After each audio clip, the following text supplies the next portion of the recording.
നമസ്തേ സുഹൃത്തുക്കളെ, നമസ്തേ. ഇപ്പം നമുക്കറിയാം, കോക്രോച്ച് ജനതാ പാർട്ടിയുടെ വലിയൊരു സമരം ഡൽഹിയിൽ നടന്നു. ശരിക്കും പറഞ്ഞാൽ നീറ്റ് പരീക്ഷയുടെ ക്രമക്കേടുകളും CBSEയുടെ പ്രാവശ്യത്തെ പെർഫോമൻസൊക്കെ വളരെ മോശമായിരുന്നു. തീർച്ചയായിട്ടും സെൻട്രൽ ഗവൺമെൻറ് ഭാഗത്തു നിന്ന് അതിനകത്തൊരു വീഴ്ച വന്നിട്ടുണ്ട്. നീറ്റ് എന്ന് പറയുന്നത് വളരെ വളരെ നല്ല രീതിയിൽ നടത്തേണ്ട ഒരു എക്സാമാണ്. അതിനകത്ത് കുറച്ചൊരു നോട്ടപ്പിശക് വന്നിട്ടുണ്ട്. അതിൻ്റേതായ ഫലം നീറ്റ് പരീക്ഷ ക്യാൻസൽ ചെയ്തു. കുറേ കുട്ടികൾക്ക് ആത്മഹത്യ ചെയ്തു. ആത്മഹത്യ ഒരിക്കലും ഞാൻ സപ്പോർട്ട് ചെയ്യുന്നില്ല. ആത്മഹത്യ ചെയ്ത കുട്ടികൾ പോയി തുലയട്ടെ എന്ന് തന്നെയാണ് എൻ്റെ ഇപ്പോഴത്തെ പോളിസി. അതിപ്പോഴും അങ്ങനെ തന്നെയാണ്. ആത്മഹത്യ എന്ന് പറയുന്നത് ഒരു പ്രശ്ന പരിഹാരമല്ല എന്ന് മനസ്സിലാക്കാനുള്ള ബോധം പോലും ഇല്ലാത്ത കുട്ടികൾ നാളെ ഒരു പ്രശ്നം വരുമ്പോൾ വീണ്ടും ആത്മഹത്യ ചെയ്തേക്കാം. അപ്പോൾ ആത്മഹത്യ ചെയ്യുന്നവരെ ഒരിക്കലും സപ്പോർട്ട് ചെയ്യേണ്ട ഒരു കാര്യം അവിടെ ഇല്ല. അപ്പം ഇപ്പോൾ ഓൾറെഡി ധർമ്മേന്ദ്ര പ്രധാൻ രാജിവെച്ചു, ആ പ്രശ്നം സോൾവ് ചെയ്തു.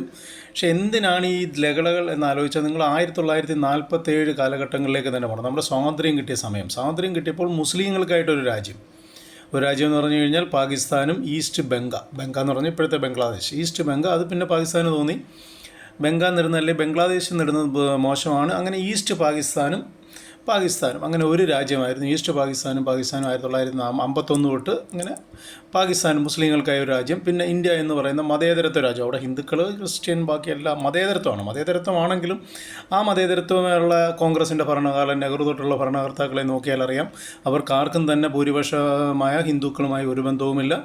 അവരെല്ലാം തന്നെ ന്യൂനപക്ഷ സമുദായത്തിൽ നിന്നുള്ളവരായിരുന്നു. ന്യൂനപക്ഷ സപ്പോർട്ടേഴ്സുമായിരുന്നു. അവർ ന്യൂനപക്ഷങ്ങൾക്ക് വേണ്ടിയിട്ടാണ് ഇന്ത്യ വരെ. അപ്പം മതേതരത്വമായ ന്യൂനപക്ഷ ഭരണ സംവിധാനമുള്ള ഇന്ത്യയും മതപരമായ മുസ്ലിം എന്ന പേരിൽ ഭരിക്കുന്ന പാകിസ്ഥാനും, മുസ്ലിം എന്ന് പറയുന്ന പേരിൽ ഭരിക്കുന്ന പാകിസ്ഥാനും കൂടെ ഇങ്ങനെ നടന്നൊരു 1971 വരെ വന്നു. 71 വന്നപ്പോൾ ബംഗ്ലാദേശിന് തോന്നി, ഇന്നത്തെ ബംഗ്ലാദേശിന് തോന്നി ഇനി പാകിസ്ഥാൻ്റെ സപ്പോർട്ടൊന്നും വേണ്ട, ഞങ്ങൾക്ക് സ്വതന്ത്രരാകാമെന്ന് വിചാരിച്ചു. അങ്ങനെ അത് ഇപ്പോൾ ബംഗ്ലാദേശായി, പാകിസ്ഥാനായി. അപ്പോൾ അതുവരെ പറഞ്ഞു വന്നിരുന്നത് മുസ്ലിം ഭരണം ഭയങ്കര സംഭവമാണ്, പാകിസ്ഥാനാണ്, അതാണ്, മാങ്ങയാണ്. അപ്പോൾ അത് ഓൾറെഡി രണ്ടായി. 1971 പാകിസ്ഥാൻ, ബംഗ്ലാദേശും പാകിസ്ഥാൻ എന്ന രണ്ട് രാജ്യങ്ങളായി മുസ്ലിങ്ങൾക്ക് രണ്ട് രാജ്യമായിട്ട് മാറി. അപ്പോഴും മതേതരത്വ ഇന്ത്യ മുസ്ലിം അല്ലെങ്കിൽ ഭൂരിപക്ഷത്തിന് വേണ്ടി ഒരു സംവിധാനങ്ങളും ഇല്ലാത്ത മതേതരത്വ ഇന്ത്യയിൽ കോൺഗ്രസ് ഭരിക്കുന്നു. അതിലാരൊക്കെയാണ് ഭരിച്ചതെന്നറിയാം. ഇന്ദിരാഗാന്ധിയുടെ ഹസ്ബൻഡ് എന്ന് പറഞ്ഞാൽ ഫിറോസ് ഗാന്ധി, അവരുടെ മോൻ രാജീവ് ഗാന്ധിയുടെ വൈഫ് എന്ന് പറഞ്ഞാൽ സോണിയാഗാന്ധി, ആ സോണിയാഗാന്ധിയുടെ മോള് റോബർട്ടോ വധേര എന്ന് പറഞ്ഞൊരു ക്രിസ്ത്യനൊക്കെ. അങ്ങനെ ഹിന്ദുക്കളുമായി ഒരു ബന്ധവുമില്ലാത്ത ഒരു ഭരണ സംവിധാനം ജനാധിപത്യത്തിൻ്റെ പേരിൽ ഇന്ത്യയിൽ നടന്നു വരുന്നു.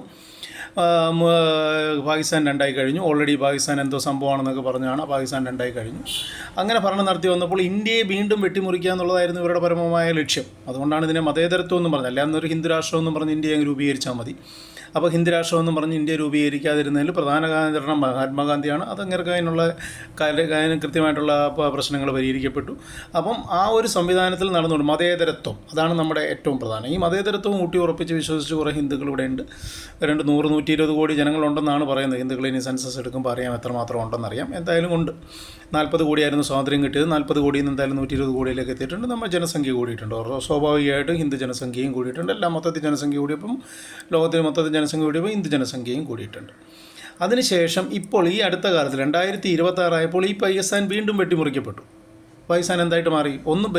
നമുക്കറിയാം, ബലൂചിസ്ഥാൻ എന്നും പറഞ്ഞ് ഷിയ മുസ്ലിങ്ങളുടെ ഭൂരിപക്ഷം ഉള്ള ബലൂചിസ്ഥാൻ, ഷിയ മുസ്ലിങ്ങളാണ് അവിടെ കൂടുതൽ. ഇറാനുമായി സപ്പോർട്ടിലുള്ള, ഇറാൻ്റെ സപ്പോർട്ടോടുകൂടി ഇന്ത്യയുടെ സപ്പോർട്ട് ഉണ്ടെന്ന് പറയുന്നു, ഇല്ലെന്നും പറയുന്നുണ്ട്. അതിനെക്കുറിച്ച് നമുക്ക് കൃത്യമായിട്ടൊരു വിവരമില്ല. എന്നാൽ പോലും മുസ്ലിങ്ങൾ തമ്മിലടിക്കാൻ പ്രത്യേകിച്ച് കാരണങ്ങളൊന്നും വേണ്ട. അവർക്ക് ഷിയ, സുന്നി, പിന്നെ 300 കൂട്ടം.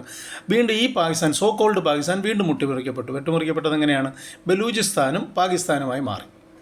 അപ്പോൾ ഇന്ത്യയായി തന്നെ നിലനിൽക്കും. ഈ മതേതരത്വം ഇന്ത്യയാണെങ്കിൽ പോലും ഇന്ത്യയായി നിലനിൽക്കുന്നത് ഇവിടുത്തെ ഭൂരിപക്ഷ ജനവിഭാഗങ്ങളുടെ മതസഹിഷ്ണുതയും മറ്റുള്ളവരെ സഹകരിച്ച് പോകാനുള്ള ആ ഒരു മനസ്സും കൊണ്ടാണ് ഇന്ത്യ ജനാധിപത്യ രാഷ്ട്രമായിട്ട് പോലും ഇതേപോലെ നിലനിൽക്കുന്നത്. അപ്പോൾ ഇന്ത്യയിൽ ഇതുവരെ വെട്ടിമുറിക്കലൊന്നും നടക്കുന്നില്ല. ഈ പറയുന്ന സോ കോൾഡ് പാകിസ്ഥാൻ വാദികൾക്കൊന്നും ദഹിക്കാത്തൊരു സംഗീതമാണ്. ഇത് എങ്ങനെയാണ് ഇന്ത്യയായി നിലനിൽക്കുന്നത്? ഓൾറെഡി പാകിസ്ഥാൻ മൂന്നായി ഓൾറെഡി പിളർന്നു കഴിഞ്ഞു. ഒന്ന് ബംഗ്ലാദേശ് ഉണ്ടായി, പാകിസ്ഥാൻ ഉണ്ടായി, ഇപ്പോൾ ബലൂചിസ്ഥാൻ ഉണ്ടായി. ഇനിയിപ്പോൾ അടുത്ത കാലം വലിയ താമസമില്ലാതെ തന്നെ Pak occupied Kashmir, POK already അതൊരു രാജ്യമായിട്ട് മാറും. അത് നമ്മൾ മിക്കവാറും ചിലപ്പോൾ ഇന്ത്യയിൽ ലയിക്കാതിരിക്കുക, ഓരോ രാജ്യമായി മാറും. POK മാറും. പിന്നുള്ളത് പഞ്ചാബാണ്. പഞ്ചാബിൻ്റെ പ്രൊവിൻഷ്യൽ ഓൾറെഡി പ്രവർത്തനങ്ങൾ തുടങ്ങിക്കഴിഞ്ഞു. പഞ്ചാബ്, സിന്ധ് മേഖലകളിലേക്ക് മാറും.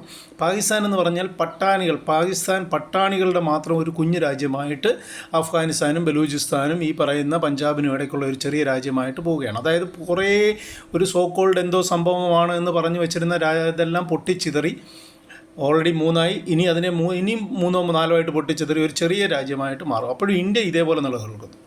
അപ്പോൾ ഇന്ത്യയിലെ ഈ മതേതരത്വം എന്ന് പറയുന്നതിലൂടെ ഊന്നിപ്പിടിച്ചുകൊണ്ട് ഇന്ത്യയെ പൊട്ടിത്തെറിപ്പിക്കുക. വീണ്ടും ഇന്ത്യ എങ്ങനെ നമുക്ക് സ്പ്ലിറ്റാക്കാം?